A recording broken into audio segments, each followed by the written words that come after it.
Hi guys, Danica Ferrante here from mybeautyscraps.com. I am so excited that my October paper pumpkin kit just arrived in the mail. I can't wait to open it up and see what's inside and share it with you guys. I want to thank everyone that subscribed to Paper Pumpkin with me last month. You guys are going to have a lot of fun with your new kits. For those of you that are not familiar with Paper Pumpkin, it's a monthly crafting subscription box through Stampin' Up. And every month you get a little kit, creativity in a box. And we make different projects every month. But every month you get a different mini ink pad. So this month we've got chocolate chip. So it's a different color every month too. Those colors don't repeat within a year. So it's a great way to build up your collection of little ink pads and also your collection of stamps. We get a different stamp set every month too. This one is really cute. I am loving that kind of crackly looking stamp. That'll be great for backgrounds. And lots of sentiments. Hello, thank you, with gratitude, thanks to you, and best wishes. Great stamp sets every month. And then every month you also get a little pack like this with all of the pre-cut papers and envelopes and embellishments to create different projects. So October 2016's kit is called Season of Gratitude. And let's open this up and see what's inside. It looks so fun. Look at those sequins. I swear my paper pumpkin kit is like my favorite thing to get in the mail every month. If you're not already subscribing to Paper Pumpkin, I'll leave a link in the description box below where you can sign up with me. It's $19.95 a month, and that includes shipping, but it does not include tax, so it's just slightly more depending on where you live. So along with all of the materials, you get an instruction sheet. So you got color pictures on the front and instructions inside. And the back tells you the coordinating colors for the kit. So the colors match all of Stampin' Up's colors. So this month it's Cajun Craze, Chocolate Chip, Delightful Dijon, Old Olive, Pumpkin Pie, and Very Vanilla. And those projects are so cute. So we've got a sheet of die cut tags, a sheet of mini glue dots, die cut banners, a couple sheets of die cuts, or 3 sheets of die cut squares in different colors. And then our card bases, there's 1, 2, 3, 4, 5, 6, 7, 8 card bases with 8 coordinating envelopes. And look at these, they're Very Vanilla envelopes, and the inside is printed with a sweater print. That's so cute. And then we also have some die cut pieces for the card front. So these have little leaves die cut into them, and it almost looks on video like it's printed, but it's actually slightly embossed. So those are raised edges. And this kit is designed to make shaker cards. So you have your clear window sheets already cut to size. You also have your foam strips to make the shaker. There's some baker's twine. And then there's sequins in 3 different sizes. These sequins are gorgeous. Look at those colors. Oh, I can't wait to get started. So whenever someone's new to crafting and they ask me where they should start, I always tell them Paper Pumpkin because it's $20 a month. You get pre-designed projects with all the materials you need to make them. You know, you can walk into a big craft store and end up spending hundreds of dollars trying to make one simple project. So Paper Pumpkin is really such an affordable way to create lots of cute projects without having to buy a ton of stuff. You just get small amounts to create the projects that you want to create. So it's really great for beginning crafters. But I like to make these videos for experienced crafters who want to join Paper Pumpkin because you can create the adorable projects that the kit is designed to make, or you can create your own ideas. And I always like to stretch my kits even further. So we're going to make a lot more than 8 cards using the kit this month. You guys know I am thrifty as well as crafty, so I always like to stretch my materials even further. So I'm going to be sharing some tips on how to make even more cards with your kit this month, and also some alternate designs. So I'm going to start playing and I'll be right back to share my first of many alternate ideas for the card kit this month. So I decided I'm going to show you guys a bit more of my process of how I start to create these alternate ideas. So the first thing I do is break down everything in the kit. So you can see I punched out all my pieces. I created little stacks of them so all the like things are together. And I already had a great idea for an alternate design for a card, and instead of creating an example and then showing you how I made it, I have a pretty clear idea of what I want to do, so I think I'm just going to do it on the fly and you guys can do it right along with me. We'll see how this works out. So I did do one thing first. I wanted to create this card using the scraps. You guys know I love using my scraps. And as soon as I saw this piece, I knew I wanted to cut it down and use this kind of like a little window piece. So all I did was cut it right there. So I'll show you on this one.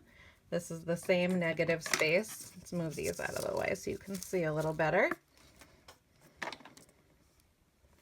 So all I did was take this piece. It does get a little bit beat up, so try to punch your pieces out carefully. So I decided which end I liked the best, and then I just cut it off right at the seam.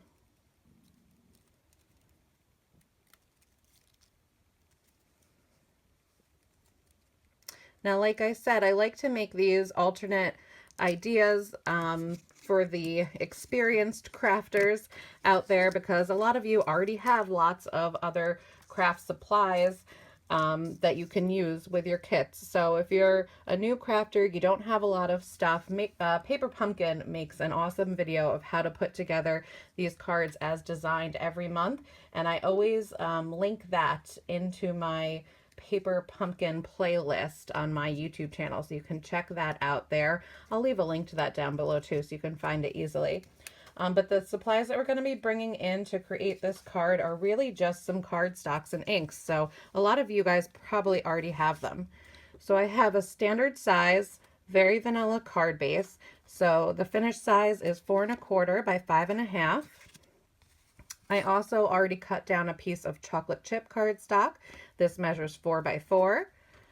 And I cut down a piece of very vanilla cardstock. This measures 3 3/4 by 3 3/4, because that's going to be what we use to back the little frame that we cut out. So before I adhere that though, I'm going to do my stamping just in case it doesn't come out perfectly. I can still turn that little piece around and use it. So I'm going to use the chocolate chip ink pad that we got in the kit, and I'm going to ink up the thanks to you stamp that we got in the kit.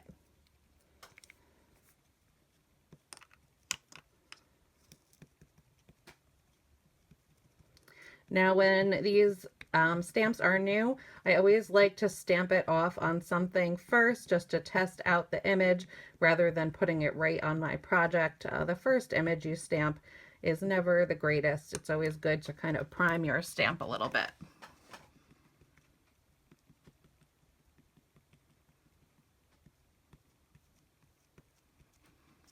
So let's stamp that off.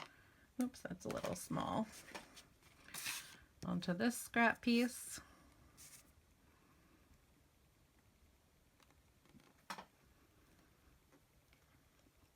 And if it comes out great, you can always use that on another project. You guys know nothing is wasted in my craft room. So we'll ink that up again.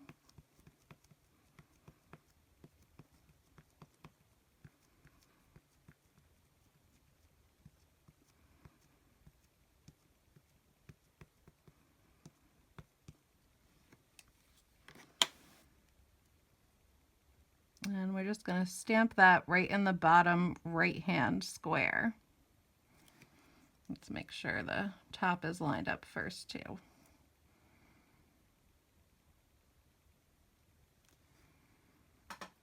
And I like to just hold the stamp there for a minute to make sure that the ink transfers well to the paper. And lift it straight up. So that came out great. So now we can adhere our window. So I'm going to use my fine tip glue because this is pretty fine.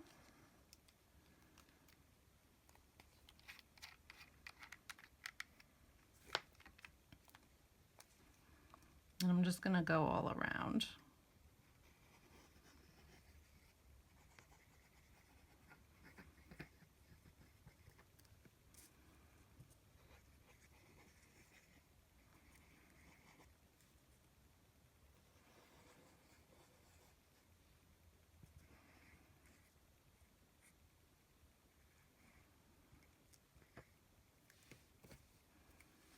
And I always like to put the top on right away. The top has a little like pin in it that you insert into the top of the glue pen so that it doesn't get clogged and dry up.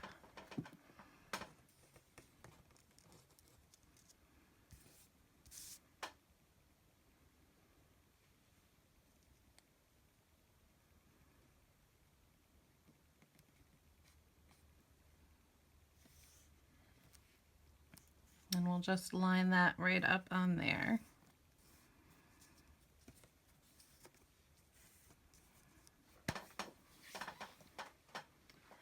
And then this piece, we're going to adhere. Oh, my snail seems to be missing, so I'm going to use some fast fuse.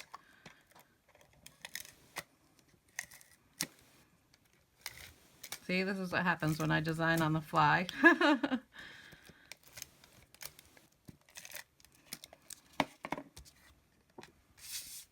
And we'll stick that down to the chocolate chip piece.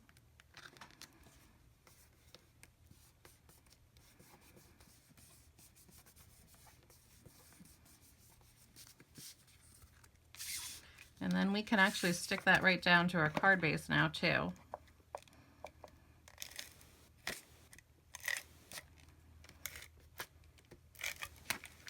Oops.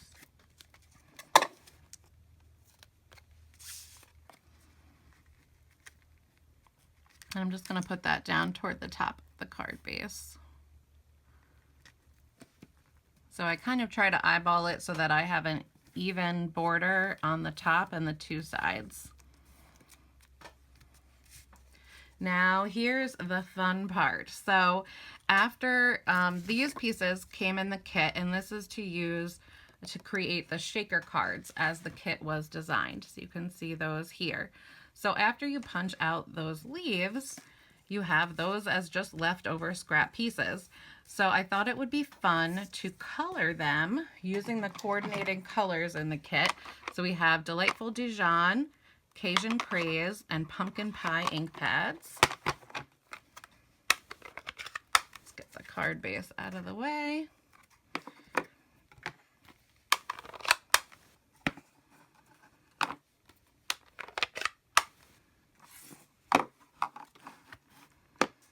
And I also have some little sponge daubers.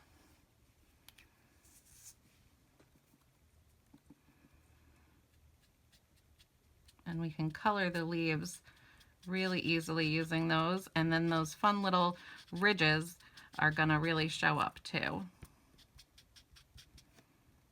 And you can go as heavy-handed or as light as you want.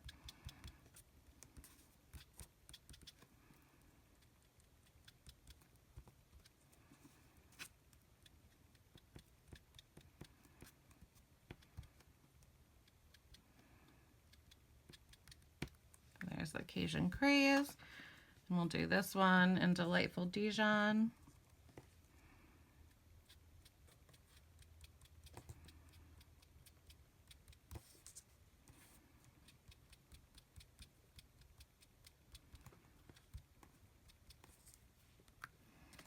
And the last one in pumpkin pie.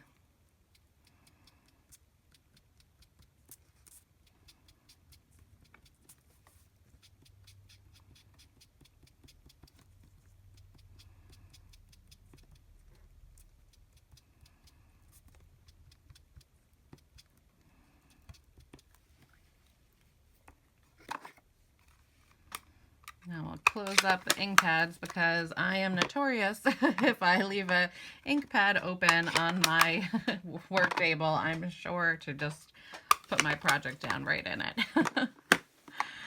So now that we have our little leaves covered, we're just going to add them to the front of the card. And I want to use Stampin' Dimensionals.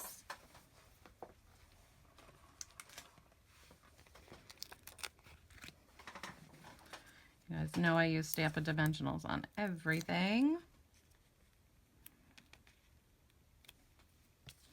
They just give a little bit of pop.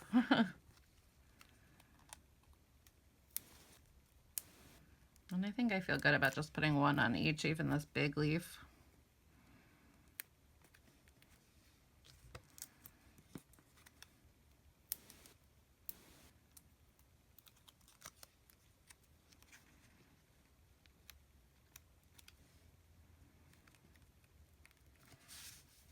And that's a really cute, simple, alternate idea of ways to use what would be just your scraps, just your leftover bits from the kit, a way to stretch your card even further. And you know I like clean and simple, so I would be perfectly happy leaving the card just like this. I'm going to be sending these thank you cards out to my new Paper Pumpkin subscribers, but you can jazz up these cards too. So one way to kind of jazz it up is to use some of this baker's twine you get in the kit. We can make a little bow.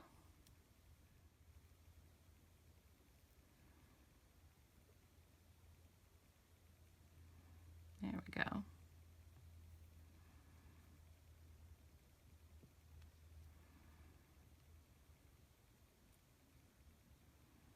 And I like to add my bows to my projects using a mini glue dot. And we got some of those in the kit, but I do happen to have my roll sitting right here too. So I kind of just use my fingernail to scrunch up that glue dot a little bit. And I'll put it down right in the middle. And then you can just push your bow into it. And the glue dot really holds that bow in shape where you put it. That's why I like using those. So you could do that. You could step it up even further, put a few sequins on there. You can sprinkle them all around or do a little line of them on the bottom. Lots of different creative options to jazz up this card even further. So I'm going to keep crafting. I'm going to make a few more cards like this using my leftover frames, which you'll see in my Smash That Pumpkin video at the end of this month. But I'm going to also come up with some more alternate ideas that I will share with you guys. I know you haven't seen my Smash That Pumpkin video for last month yet. I'm still playing around with September's kit, so I didn't want to make a Smash That Pumpkin video for it yet because I'm not quite ready to smash it. But I just couldn't wait to open this box. You know, once my Paper Pumpkin kit comes in the mail, I have to tear it right open and start playing with the new products. So stay tuned for more from last month's kit as well as this month's kit. Make sure to subscribe to my channel so you don't miss a thing, and subscribe to Paper Pumpkin to get in on the fun. I'll talk to you guys in my next video. Bye.